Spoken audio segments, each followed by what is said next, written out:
Better Life Media, America's leading source for life improvement, presents Stephen Covey. The Eighth Habit, from effectiveness to greatness.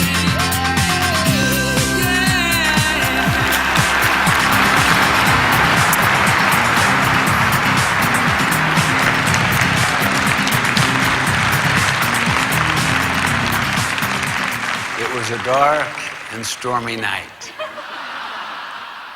Captain, wake up. Oh, what is it? Sorry to waken you, sir, but we have a serious problem. Well, what is it? There's a ship in our sea lane about 20 miles away, and they refuse to move. Tell them to move. Sir, we have. They won't move. I'll tell them. Signal goes out. Move starboard 20 degrees at once. The signal returns. Move starboard yourself 20 degrees at once. I can't believe this. I mean, I'm a captain. Let them know who I am. I am important. Signal goes out. This is Captain Horatio Hornblower, the 26th, commanding you to move starboard 20 degrees at once. Signal returns. This is Seaman Carl Jones, the 3rd, commanding you to move starboard 20 degrees at once. What arrogance. Who is this joker? I mean, we're a battleship. We could just blow them. Let them know who we are. Signal goes out. This is the mighty Missouri, flagship of the 7th Fleet. The signal returns. This is the lighthouse. That's a true story, by the way.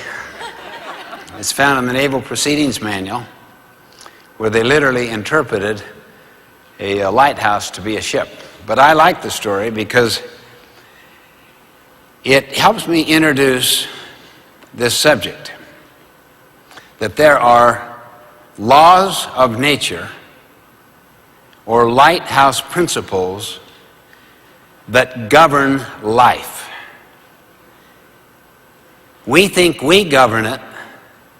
We may let our values govern our behavior, but the consequences of that behavior is governed by those lighthouse principles. One of which is that there are 4 parts to our nature: our body, our mind, our heart, and our spirit. And that all 4 parts represent 4 capabilities, 4 needs, 4 intelligences, 4 dimensions that need to be honored and respected and integrated and put into a synergistic whole. In doing so, it can help a person find his or her voice and also inspire others to find his or her voice. Voice is when your talent and your passion, what you're good at and what you love doing, overlaps what the world needs. What can drive your economic engine? Or if you're in a not-for-profit, what adds value? What contributes? As driven by conscience, body, mind, heart, and spirit. All 4 integrated together. Now, we need to look at what is it that enables us to discover, to find our voice. But let me tell you 5 things that do not. These are what I call the 5 metastasizing emotional cancers. And if you get involved in these 5 things, I will guarantee you it will create such static and such compartmentalization inside your nature.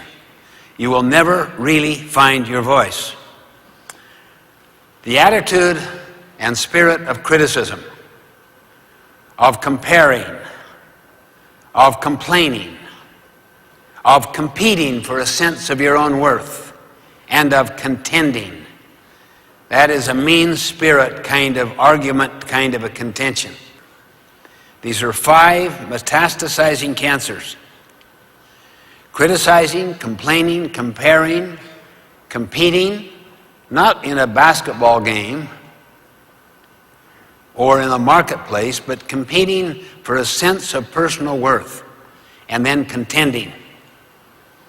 The spirit of contention.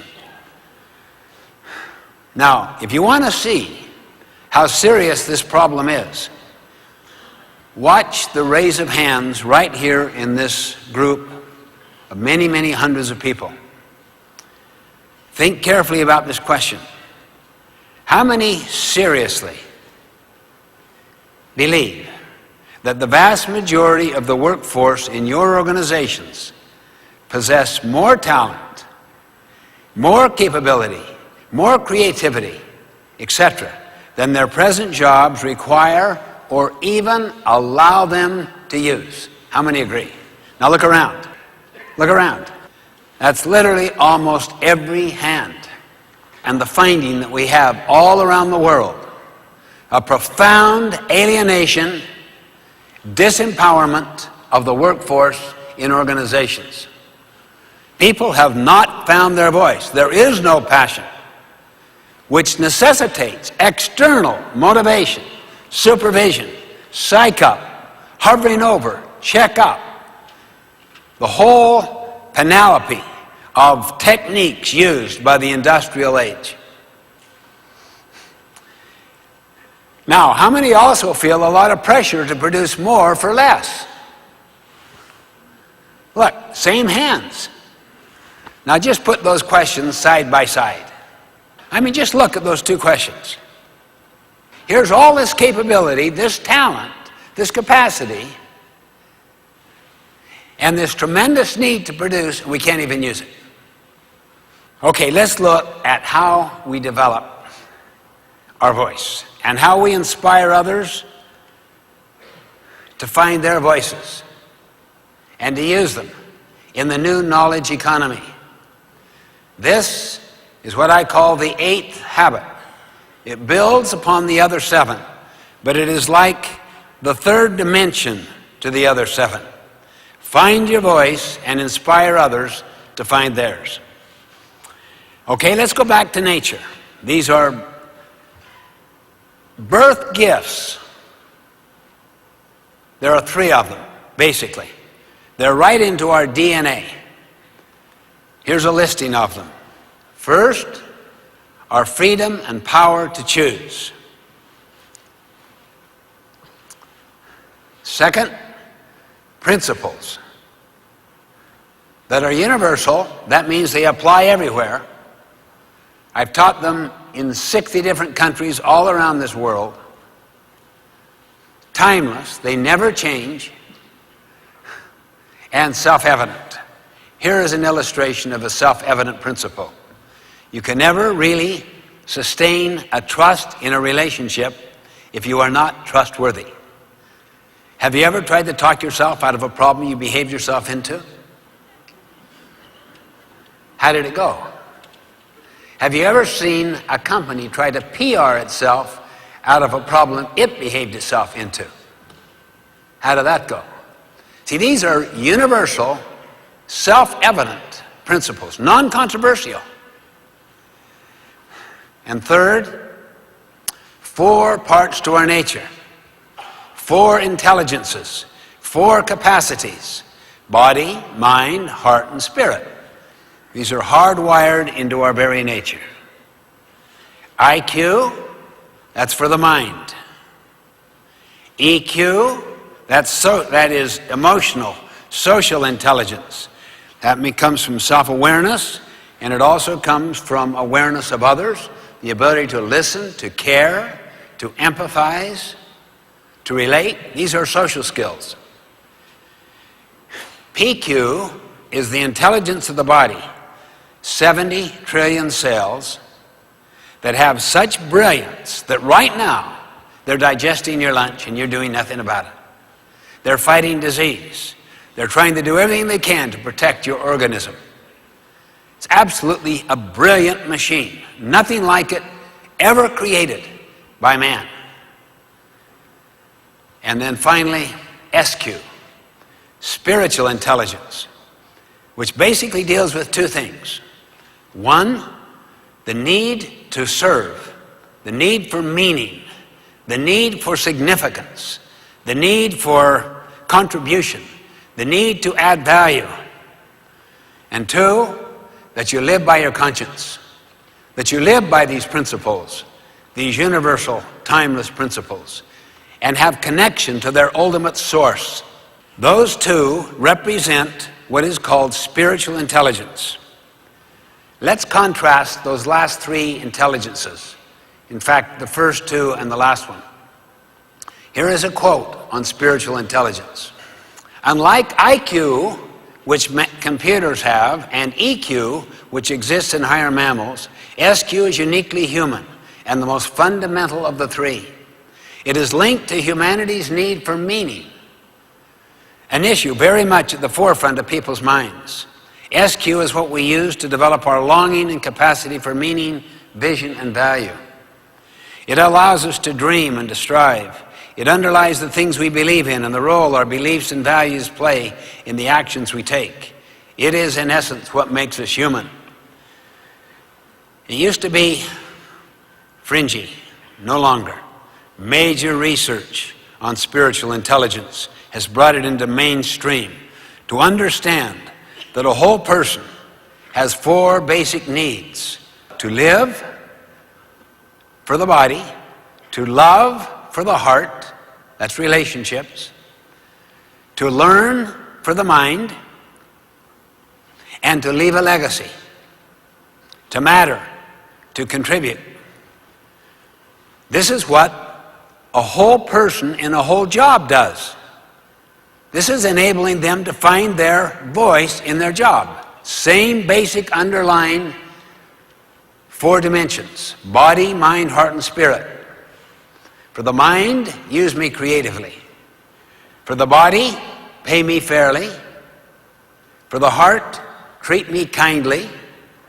And for the spirit, in serving human needs in principled ways. Now notice the two aspects there. Meaningfulness, we have a deep hunger for meaning. The why behind the what and the how. He who has a why can live with any what and how. And to live with integrity, to live by one's conscience. Now, each one of those need to be cultivated and developed. Body, mind, heart, and spirit.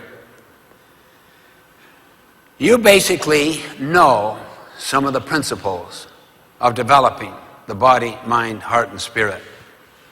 How to keep the body healthy, strong.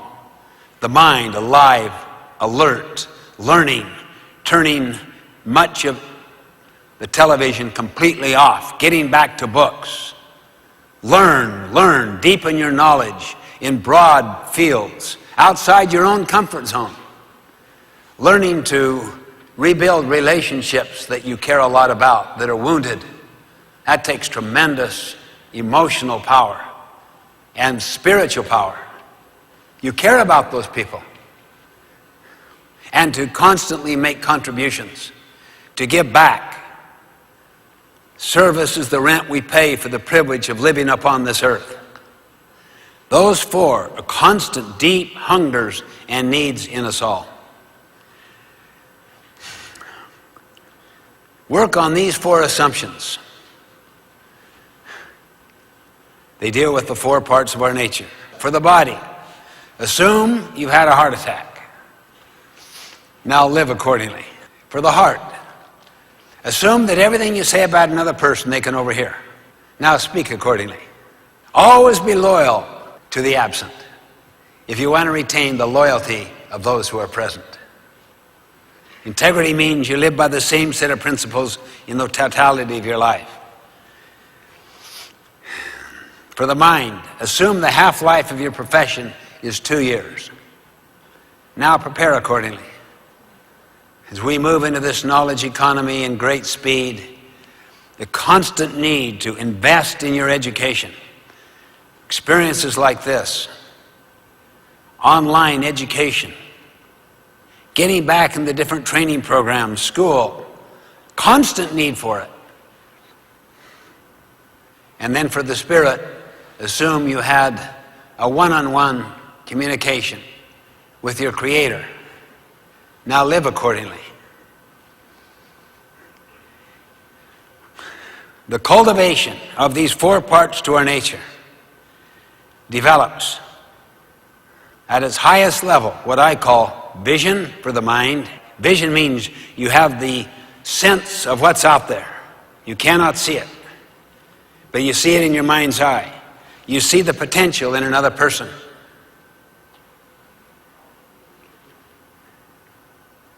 I mean, think on this. How many of you have achieved the level of success you've achieved partly because, or even largely because, someone believed in you when you didn't believe in yourself? Now look at the hands. Look at the hands. That's like half the group. If we were to ask those people to respond, their stories would bring you to tears. They really would. These are people who others helped find their voice by affirming their worth and potential when they did not believe in themselves. Vision, discipline, the power to subordinate what you want now to what you want eventually. I mean, no one on their deathbed ever wished they spent more time at the office or watching television. I've studied the deathbed research. It's all about families, loved ones, contribution, and the contribution that they are making. Even Abraham Maslow transcended his own need hierarchy theory on his deathbed, saying self-actualization is not where it's at. It's self-transcendence. It's what my kids are about, and their kids.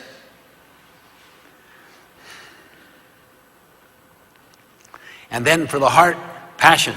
You feel strong about it. You're convicted. And for the spirit, conscience.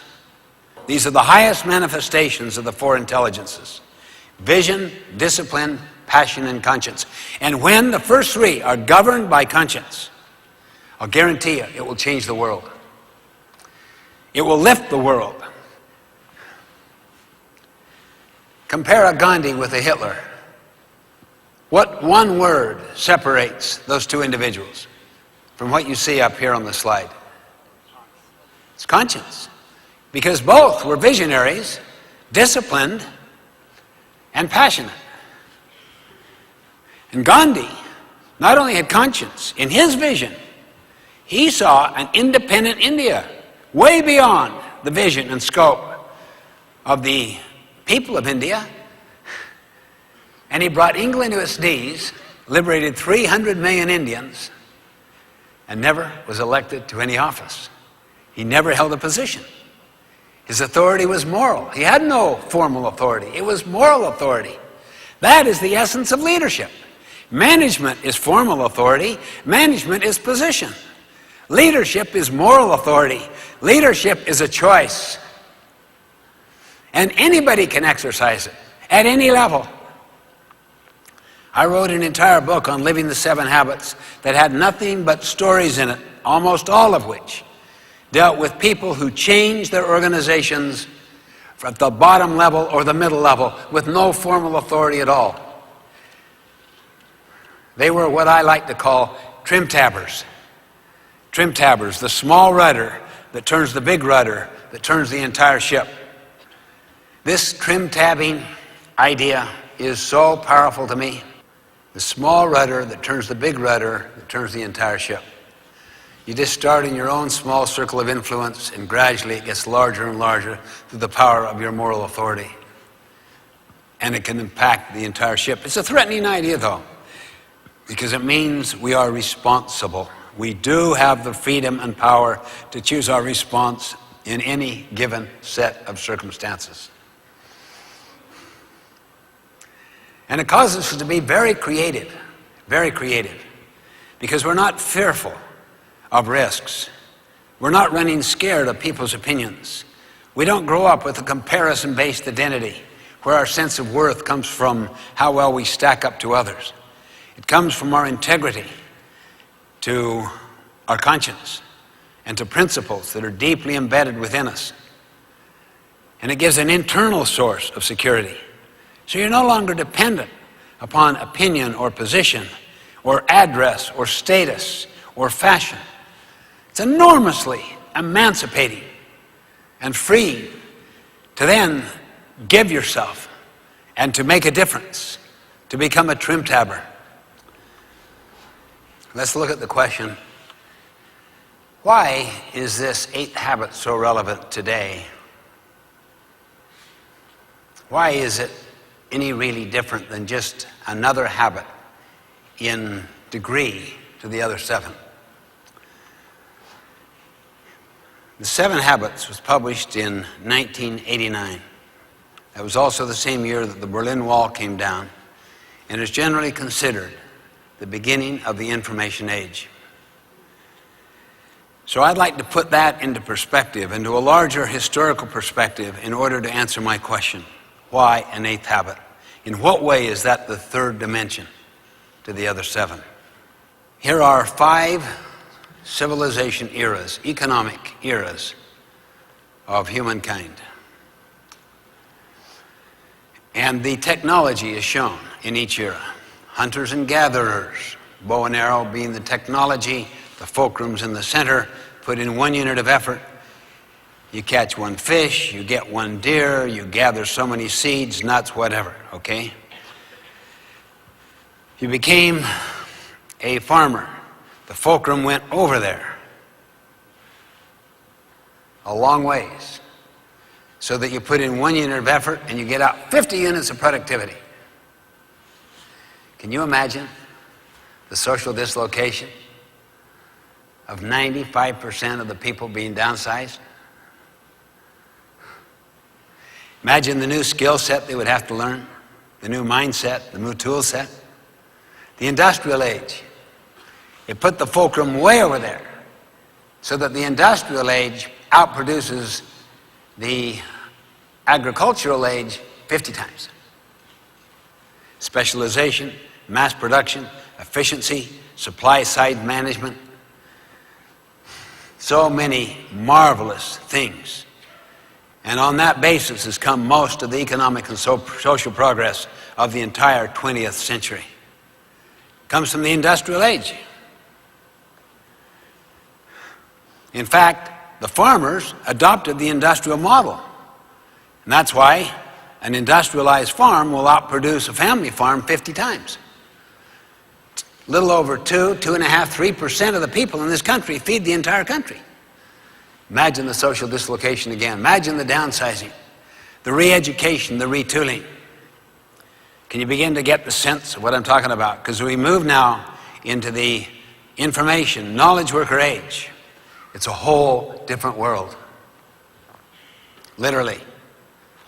It's no longer a world of controlling people. It's a world of unleashing people. I mean, take the accounting concept that came from the industrial age model. You are an expense. Coming to this, participating in this, is an expense. But if you buy a machine, what's that called? An investment. Isn't that interesting? People are an expense, things are an investment. That's the paradigm of the industrial model. And because most people are alienated and disempowered, then it puts the responsibility on who to do the so-called leadership and management? Those with formal authority. How do they do it? They carrot and stick them. Here's the carrot, here's the stick. If you produce, you get the carrot. If you don't, you get the stick. It's called the great jackass theory of human motivation. and causes profound alienation. I'll show you what else it causes. Close your eyes for a second, wherever you are watching this. Point, close your eyes, but don't peek. Point north, don't peek. Okay, now open your eyes and look around and see where people are pointing. I mean, look, literally. That way, this way, straight up, that way, this way. I mean, just look at the people right around you. Do you want to have the same exact experience? Try it. Go to any group, any department in your organization that you work with. Or go to the top executive team. Just walk in and say, what's the number one high priority goal? And just see what they say. What's number one? Write them down. I'll guarantee it'll be just like pointing north. Well, if that is the case, and a person's purpose and value system and their priority goals drive every other decision, is there any wonder there is such profound misalignment? Just watch the difference as you go into any business, whether they're into the industrial age model or the knowledge worker age model.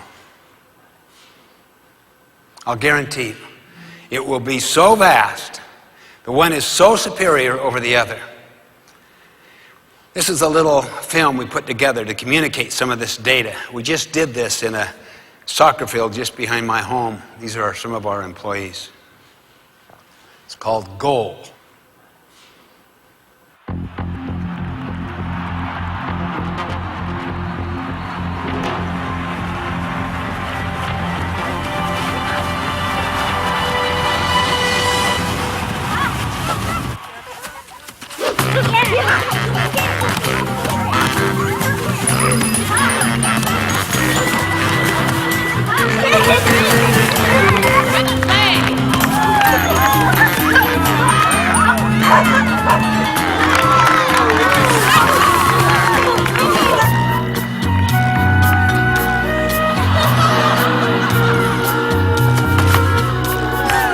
Spread out, everybody!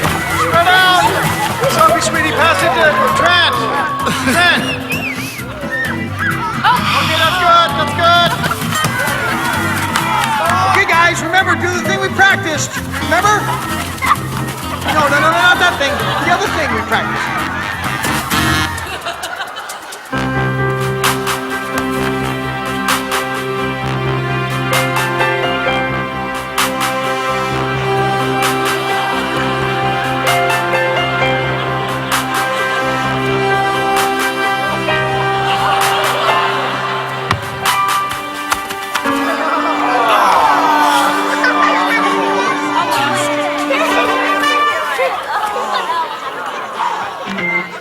Time out! Everybody, come in! Come in now, everybody! Treats! I got treats! There we go. Okay, so here's what we're gonna do, all right? Andy, I want you out on the wing. Trent, I want you to fake the pass to Andy and push the ball up the field, and then pass the ball to your forwards who are Sophie and Chris. Sophie, I want you to hold the ball and draw the defense out to you, all right? Then I want you to float a lob pass all the way over the defense to Chris. Chris, you take it in for the score, just like we did in practice. Everybody got it?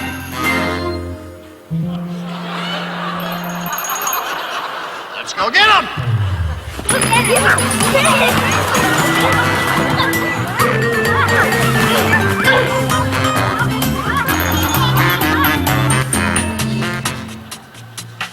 Do you see any similarities between Saturday morning soccer and Monday morning at the office? I mean, think about it. Too often, teams and organizations are unclear about the goals their top priorities really are. Coaches and players are simply not on the same page. What you get is everyone just kind of running around in all directions instead of working together toward the same goal. The inability to take high-level goals and strategies of an organization and then to translate those into action is a major problem in most organizations. It's one thing to come up with great strategies and goals, but it's quite another to actually get them done. This is what we could call the execution gap. In a landmark study done by the Harris Polling Group, we discovered some revealing statistics as to why execution breaks down and why goals aren't translated into action on the front line. First finding, only 15% of those surveyed can actually identify their organization's most important goals or top priorities. Either there are too many goals, or they change too often, or they simply don't have any. And in most cases, they are vastly undercommunicated. Just because the leaders are clear on what they want to achieve, it doesn't necessarily mean that the front line where the action really happens knows what the goals are. After all, in a very real sense, the front line produces the bottom line. Second, people may know what the goals are, but too often they haven't bought into them. Only 19% surveyed say that they feel passionate about the top goals of their organizations. That's only 1 in 5. There are a number of reasons for this, but the primary one is that they feel no ownership. They don't feel that they have input into what it's going to take to achieve the goal. They simply aren't emotionally connected to the goal. No involvement, no commitment. Third, those surveyed reported that they spend only 49% of their available work hours on their most important goals. The rest of the time is spent on urgent, but far less important activities. They get so distracted by urgent things that they neglect the most important things. Finally, people might know what the goals and top priorities are. They might even buy into them, but they don't know what they are supposed to do about them. In fact, 51% state that they personally do not understand what they are supposed to do to help the organization achieve its goals. Goals will not be executed until everyone clearly understands what the goal is and what they themselves specifically need to do to meet that goal. Once people are clear on what the goal is, then and only then are they free to try new and better ways to reach that goal. So the point is, to achieve goals you've never achieved before, you simply need to start doing things you've never done before. You might ask, is it possible to dramatically and measurably improve your team's ability to reach its goals? Can it really happen? My answer is absolutely. Just imagine the impact when everyone on the team is crystal clear about what the goals are. Imagine the energy and creativity that would be unleashed when everyone in the organization is committed and involved in achieving the goals. Consider the economic impact when everyone on the team is spending the majority of their time on top priorities. Just think what can be accomplished when every player on the team knows exactly what to do. The possibilities, my friends, are limitless.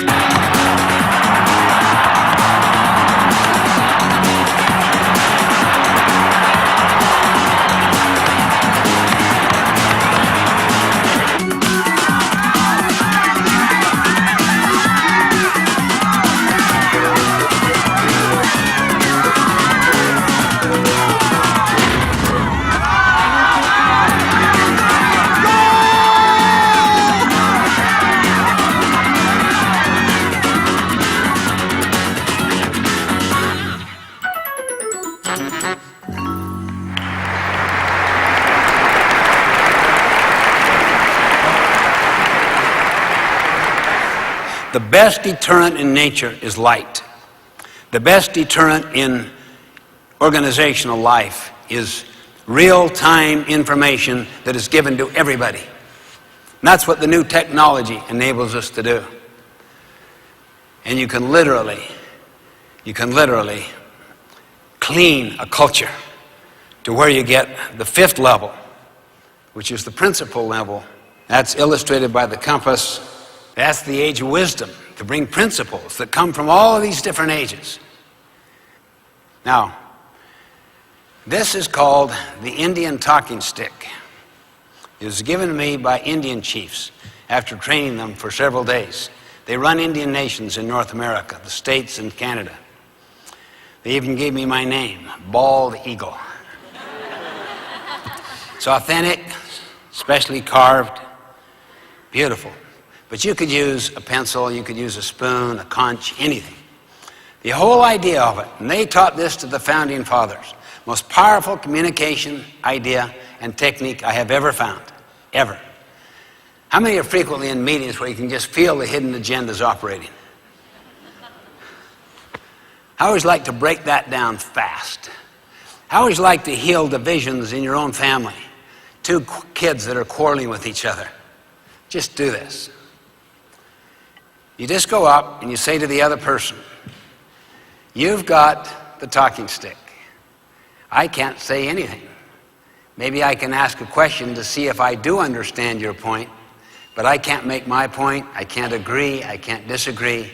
All I can do is communicate until you feel understood. As soon as you feel understood on your point, then you pass the talking stick or pencil or whatever to me. Now it is my turn. And you are quiet and you listen with empathy until I feel understood. As soon as I feel understood, I pass it back to you. Until you feel understood, then you pass it back to me. Now what happens is literally it transforms defensive, negative energy into creative, transforming energy. Here's why. When you really listen to another in depth until they feel understood, you are communicating their worth, their potential. You are affirming them. It is so therapeutic, so healing, that they cannot fight you. And they gradually become more and more open. Try it tonight with your loved one. You see two kids fighting? Just walk up to the smaller one and say, honey, you've got the pencil. No one can talk until you feel understood. And then, as soon as you feel understood, and we make your point to your satisfaction, then you pass it to your older sister or brother. Just try it. You think it takes time? It will save so much time. And in your meetings that you go to, basically you say, let's agree to the simple ground rule that no one can make their point until they restate the other person's point to his or her satisfaction. You see, what this does, it enables you to co-mission. So as you're listening to people back and forth, we come up with a we solution. Do you know that the Iroquois Foundation, or Federation of Indians, taught this to the founding fathers of our country? I am absolutely convinced that impacted what took place in the miracle in Philadelphia and in the creation of this magnificent country with 4.5% of the world's population producing about 30% of the world's goods. There's nothing like it in the history. Because of the institutionalization of these principles inside the Constitution. Now,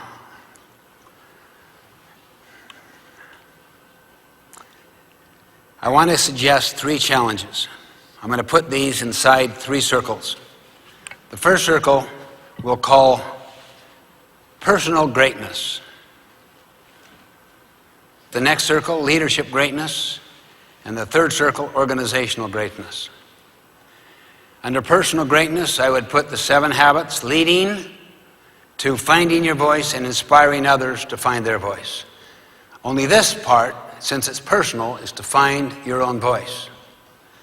I know when I was 20, someone asked me to do management training. Gave me my whole voice for my entire life. I was planning to go into a family business, and I had geared myself to it, but I found such a passion in the other direction. Leadership greatness. Modeling the 7 habits leading to the 8th habit of inspiring others to find their voice, affirming them.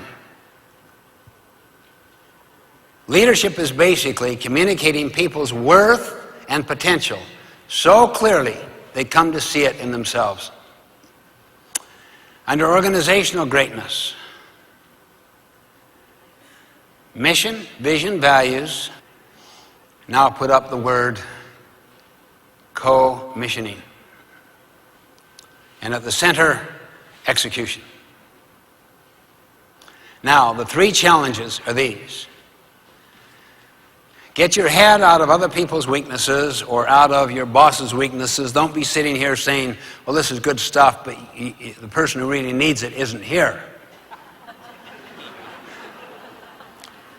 You are a trim tabber. Take responsibility. Create a culture of responsibility, not blame. The whole purpose of leadership effectiveness is to empower other people so that you help them find their voice. And they are in positions, as Jim Collins puts it, in the right place on the right bus. And then their strength is made productive and their weakness is made irrelevant through the strength of other people because of developing a complementary team. Commissioning, the great tool of bringing together the mission of individuals with the mission of organizations, I suggest, is the use of this kind of communication illustrated by the Indian talking stick. Now, I wanted to show one final little 2-minute film that gives the basic underlying lighthouse principle of a whole person. The 4 basic needs: to live, to love, to learn, to leave a legacy.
In summary, put up, if you would, the 7 habits diagram with the 8th habit as the 3rd dimension.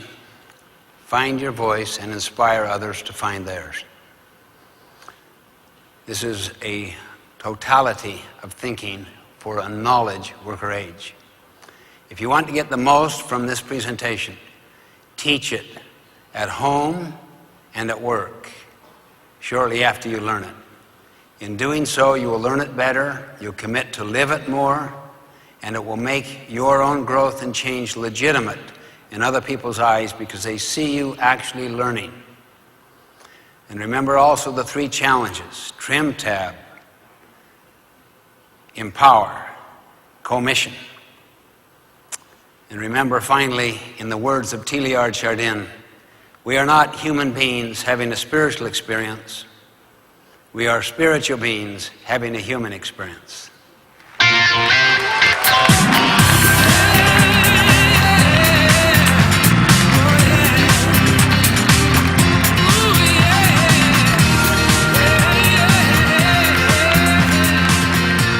hope you have enjoyed this special presentation of Stephen Covey's The Eighth Habit, From Effectiveness to Greatness.